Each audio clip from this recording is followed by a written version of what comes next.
안녕하세요, 리뷰한입니다. 오늘은 CSS3의 백그라운드 클립과 백그라운드 오리긴에 대해서 한번 알아보도록 하겠습니다. 이 백그라운드 클립과 오리긴 같은 경우에는 배경색 또는 배경 이미지에 어느 정도에 채워질지, 어느 정도만큼 채워질지에 대한 것을 설정합니다. 들을 때는 막연히 뭐지라고 생각하실 텐데 한번 같이 화면을 보면서 어떻게 선이 채워지고 어떻게 색이 배경색이 채워지고 어떻게 배경 이미지가 채워지는지 한번 보도록 하겠습니다.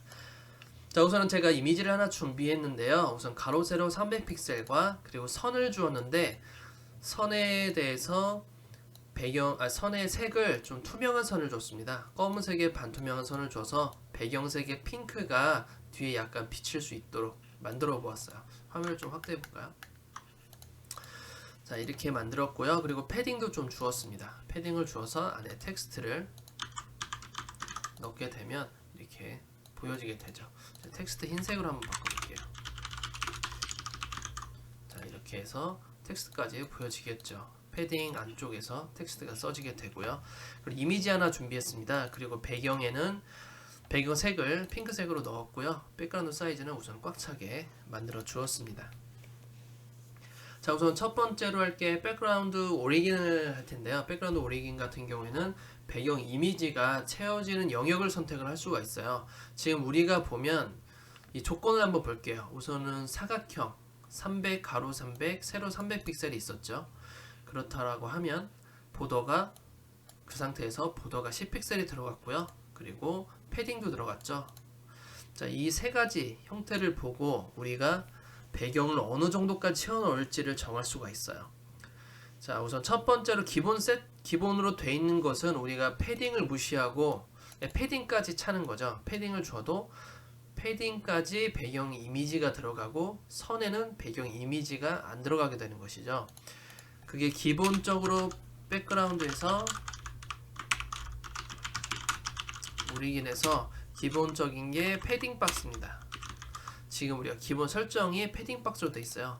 패딩 박스는 패딩까지 배경 이미지가 들어간다는 의미입니다. 자, 다음에 한번 보더 박스 넣어볼까요? 자, 보더 박스는 보더까지예요. 선까지 배경 이미지가 들어가게 됩니다. 좀 다른 형태로 들어가게 되는 것이죠. 자, 마지막으로는 컨텐트 박스가 있는데 컨텐트 박스 같은 경우는 컨텐츠까지, 이 컨텐츠라는 것은 실제 텍스트가 써지는 부분, 즉 패딩 다음 패딩 부분은 여백이기 때문에 여백을 제외한 다른 곳에 실제 컨텐츠 영역에 배경 이미지가 들어가는 것이죠.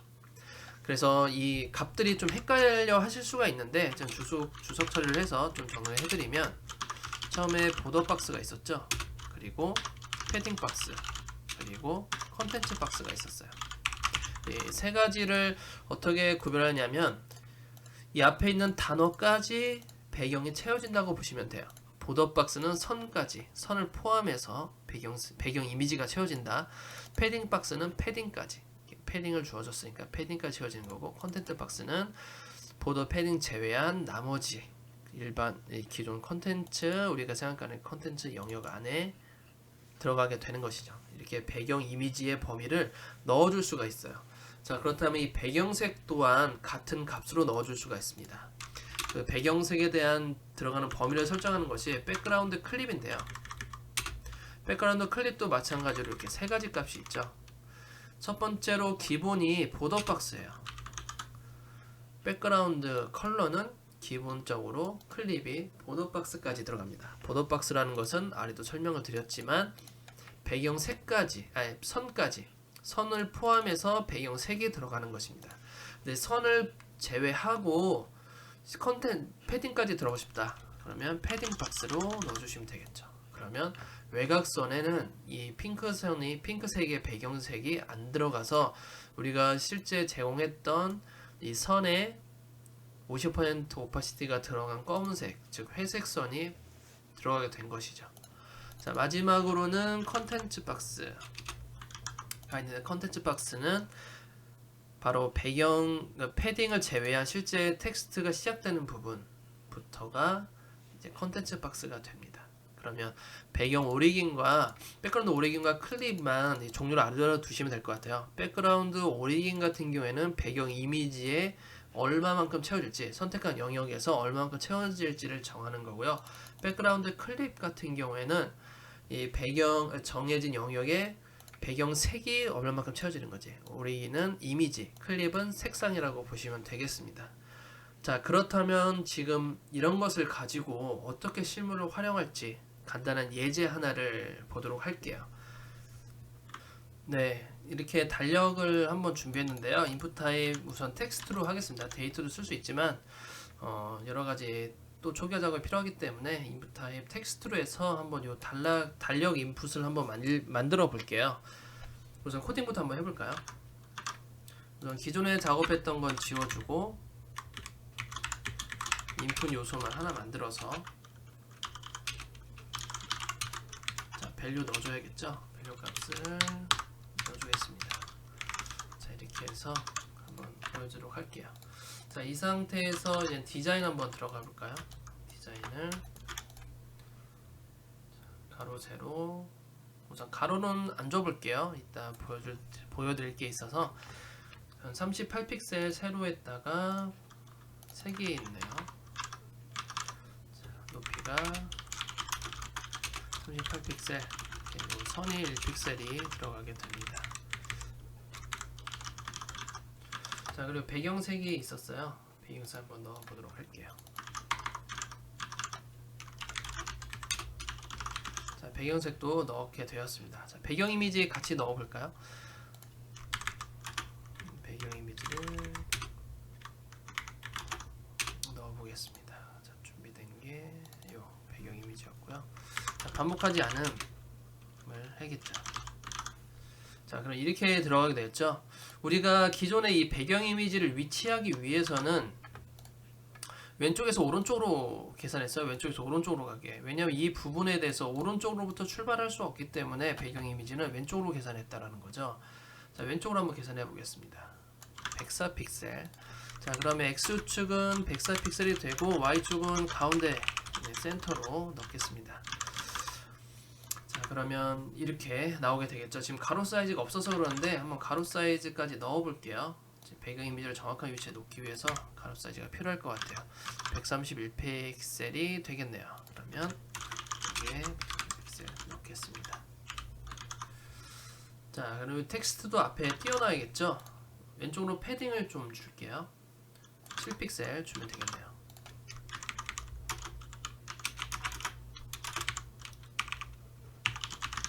자, 이렇게 완성이 되죠. 뭐 디테일한 뭐 텍스트 컬러는 이거는 우선은 제외를 하겠습니다. 자, 만약에 이 상태에서 요 배경 이미지에 지금 패딩까지 줬으니까 좀 가로 사이즈 늘어났겠네요. 우선은 박스 사이징을 줘서 아직 배우진 않았지만 줘서 우선 줄여주겠습니다. 자, 이 상태에서 가로 사이즈가 만약에 늘어났다, 200픽셀로 늘어났다 하면 이 배경 이미지는 여전히 여기 있겠죠. 왜냐면 왼쪽으로 출발했기 때문에 왼쪽에서 X축에서 104픽셀로 갔기 때문에 이 위치로 있을 수밖에 없어요. 그리고 우리가 나중에 반응형이라든지 모바일이라든지 이럴 때 이 배경 이미지 위치를 그때그때 바꿔주거나 억지로 아니면 뭐 또 다른 방법을 강구해야겠죠. 근데 이걸 좀 더 편하게 쓰기 위해서는 우리가 백그라운드 오리긴을 쓰면 됩니다. 어떻게 백그라운드 오리긴을 써서 이 방법을 해결을 할지 한번 알아보도록 할게요. 우선은 계산하는 방식이 좀 다릅니다. 계산보다는 생각하는 방식을 좀 다르게 둬야 되는데, 우선 백그라운드 오리긴의 특징은 배경 이미지가 채워지는 정도를 알 수 있는 거죠. 선까지 채워질지, 패딩까지 채워질지, 패딩 제외한 컨텐츠 부분까지 채워질지. 그래서 보더 박스, 패딩 박스, 컨텐츠 박스가 줄 수 있는데 바로 컨텐츠 박스를 사용하는 것입니다. 자, 말보다는 우선은 코드로 보여주는 게 또 이해가 가시겠죠? 우선 오른쪽으로 패딩을 이만큼 줄 거예요. 9픽셀. 그리고 백그라운드를 라이트로 줄 겁니다. 우선은 그 밑작업부터 한번 해볼게요.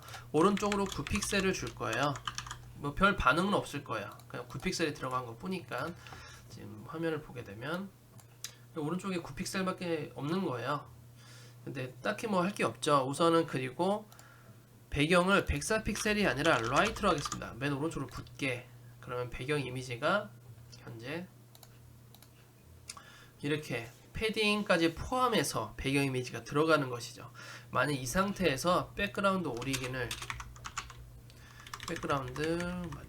주고 이거를 컨텐츠 박스까지 주게 되면 바로 패딩을 포함하지 않고 바로 컨텐츠 영역까지 배경 이미지를 줄 수가 있는 것이죠. 그러면 이렇게 가로 사이즈가 유동적으로 일어나는 이런 컨텐츠에 대해서는 언제든지 대응을 할 수가 있게 되었습니다. 1000픽셀 아직 안 보이고 500픽셀이 돼도 또는 100픽셀이 돼도 바로 보여지게 되는 것이죠. 이런 식으로 바로 따라다니듯이 오른쪽에 앱솔루트 라이트로 한 것처럼 바로 보여지게 되는 거죠. 자, 이런 점을 활용해서 백그라운드 오리gin을 활용할 수도 있고 백그라운드 컬러도 마찬가지로 그때그때 디자인 특성에 따라서 응용을 좀 해볼 수가 있습니다. 어떠한 자세한 응용이나 또는 실습 같은 경우는 따로 제가 녹화할 예정이고요. 지금은 잠깐 샘플링을 해서 백그라운드 오리gin을 어디에서 사용할지 예제를 한번 보여드렸습니다. 자, 오늘은 이렇게 해서 백그라운드 오리gin과 백그라운드 클립에 대해서 한번 알아보았습니다. 자, 그러면 좋아요와 구독하기 부탁드릴게요. 여기까지 하겠습니다. 감사합니다.